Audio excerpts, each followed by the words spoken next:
What made me a dork growing up? Oh my gosh. I mean, I hate to say it, but like... I was like, I'm not being that funny. Why is... I was like, I'm not being funny enough to get the smile I'm getting. Hi, Lulu. My name is Neil. I'm a Dorkaholic.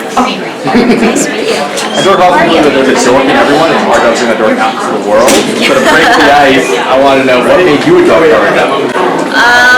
Many things made me a dork. First of all, my family were immigrants. I think that's like the ultimate, I don't know if that's dorky or that's really cool and badass. But I felt like a dork because I was almost out of place. But I was also a dork because I played piano and I, studied a lot. I'm the biggest klutz in the world. I still am. I will spill, leave my keys, and trip very much. So it's really not hard to hide that. She's kind of front and center most of my life. You're doing okay today so far. Well, the night is young. What did you make it work? I think I would say that I'm thrilled about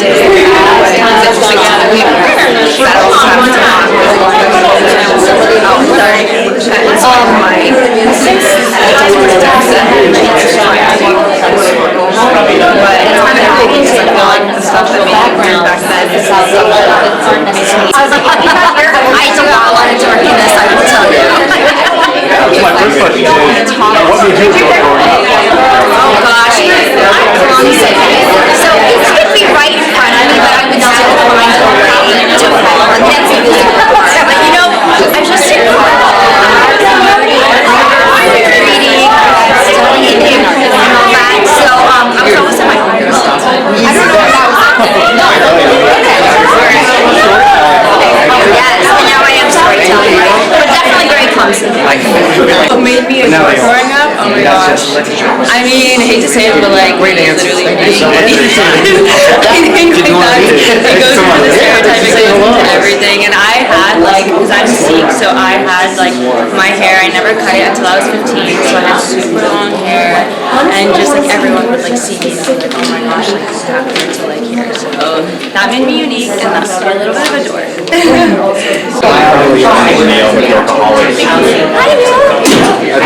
I love, first of all, love the name. Absolutely love the name. Anything with geek or dork or nerd makes me feel so much. I think the Southeast is maybe. Would you like to share what made you a dork growing up? Oh my gosh, what didn't make me a dork growing up? The thing is, I think the word geek, the word nerd, and the word dorky, all one way or the other, you know, there still are supposedly negative ways to describe something that I think is really cool, which is someone who really, really cares about something so much that they deeply immerse themselves in it, can talk about it at length, and are excited to talk about it at length, and do anything to relate to it, because to me that's amazing. And then the dorky part, I mean, I was just super cool. And to this day, I feel like nothing good ever came from me trying to look cool, but a lot of company. I'm so excited to watch that, and so was I understand what dork means to Dorkaholics. Oh yeah, I feel like we've reclaimed all of it, and I'm really grateful. It's finally I'm like full of geek, shy, where my career takes me. Well, I gotta say, as an artist, having something, I'm just very truthful, and I can tell like and even though I put a like proper picture while everybody thinks I see my work. What's up? That comes out. Can you ask the question? Yeah, why hasn't this happened? How is this?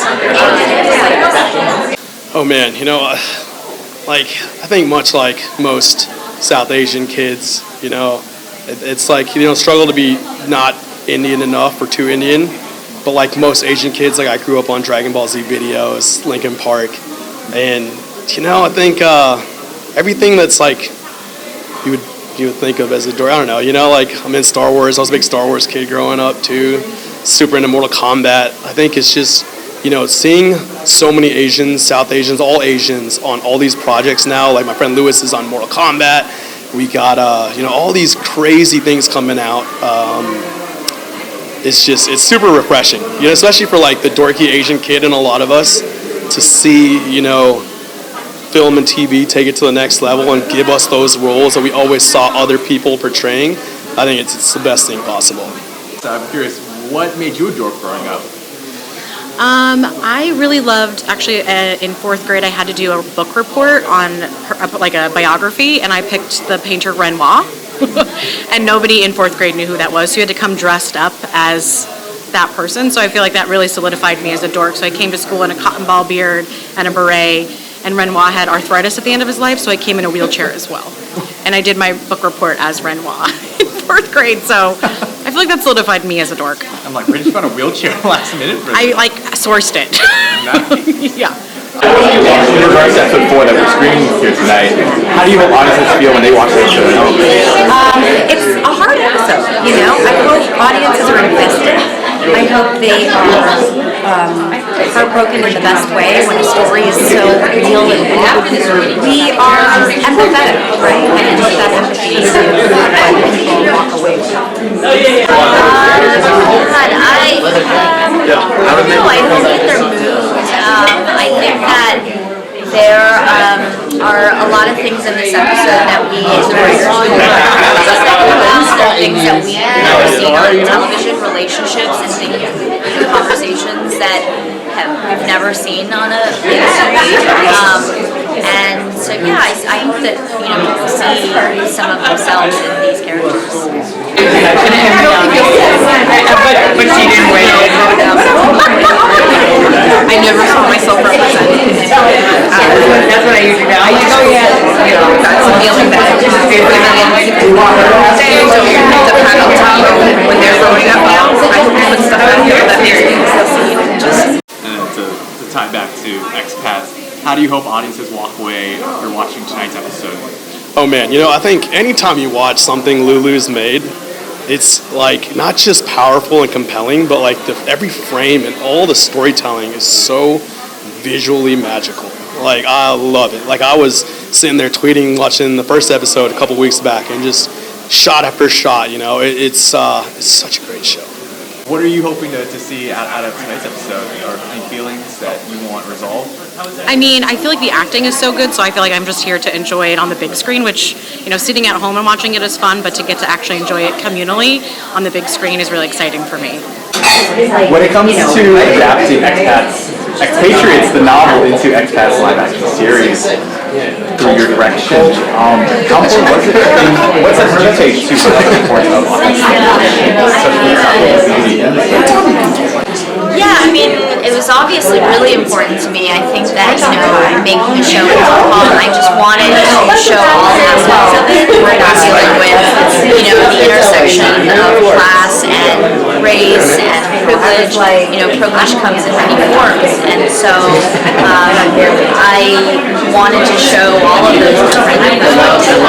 And ultimately, I think, it wasn't like we were reaching very far to representation. Like, how do we live in Hong Kong, visit Hong Kong, it's very organic, and there are all these different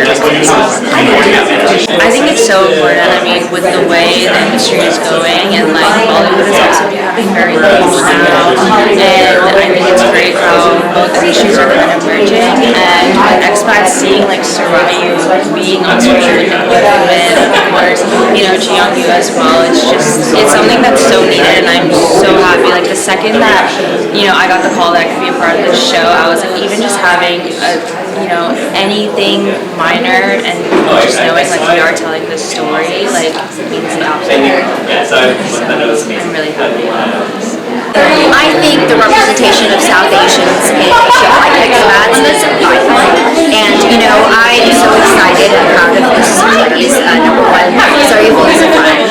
Just to see her, just spend the character she gets to play, right? Expats takes it a level deeper, and you really get to see the messiness of faith, issues and topics that this woman who's exploring her identity within herself, within the community. So showing that, diving a little bit more into the culture. I don't want to give away too much, but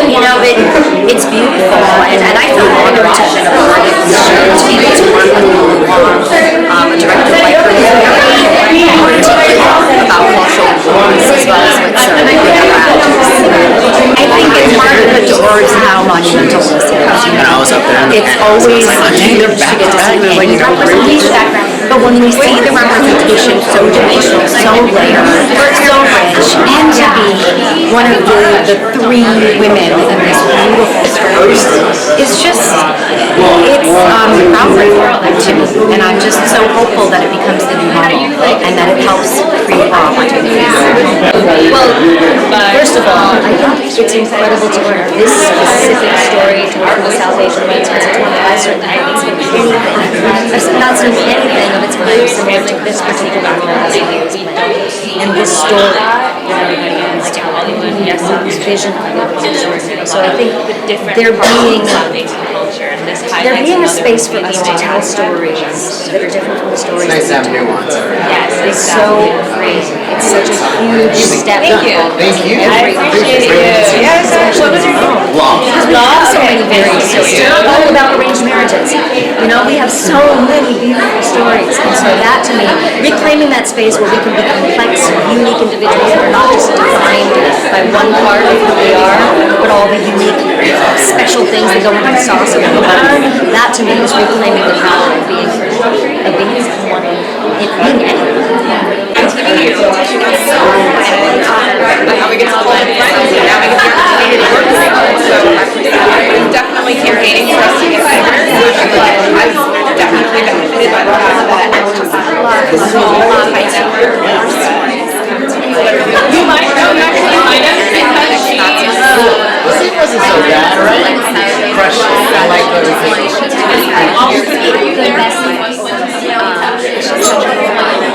I loved it. I think people in America have a hard time seeing South Asians in a global sense. And when you think, there's a lot of Indians in a lot of places, a lot of South Asians of all kinds, Nepali, Pakistani people. And, just seeing it in other countries that aren't London or America is, it's always great. And I think, you could have had that more realistic portrayal of, that type of character, like a South Asian expat. I think it's perfect. How important is seeing representation like this to you in media? I think it's really important, and I think what's so incredible too is that obviously with the diaspora of all of us South Asians have kind of gone all over the world, that we all kind of have these stories in our families. Like my family is South Asian, but we grew up in Burma, like my dad grew up in Burma. So I think to see South Asians in all these other countries and that how we've gone everywhere, I think is really important, and it just adds layers to a story that I think is really incredible. I have read it myself together, but when I watch Expats, I see a lot of South Asian series. How much of that was layered on in the writer's room or the media? I'll be floating around. All right, it's just amazing to work with somebody who's I think we need to be accurately representing people. It's something that Just kidding, I see her too. It's definitely the writer's room. In the writer's room, the production, there was not a moment where she wasn't keeping her finger on how we tell you. There's a lot of it.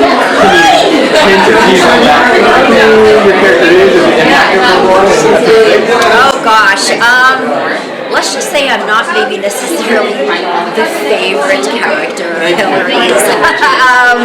I do create some unnecessary tension. And anything to say to your South Asian community? I think just keep telling stories and I like my phrase is make cool shit, so I want to see more South Asians making cool shit, telling their stories from the diaspora because it's so complex and layered, and none of us have the same story. So I think we just need more. Thank you, Maureen. Yeah, thank you so much.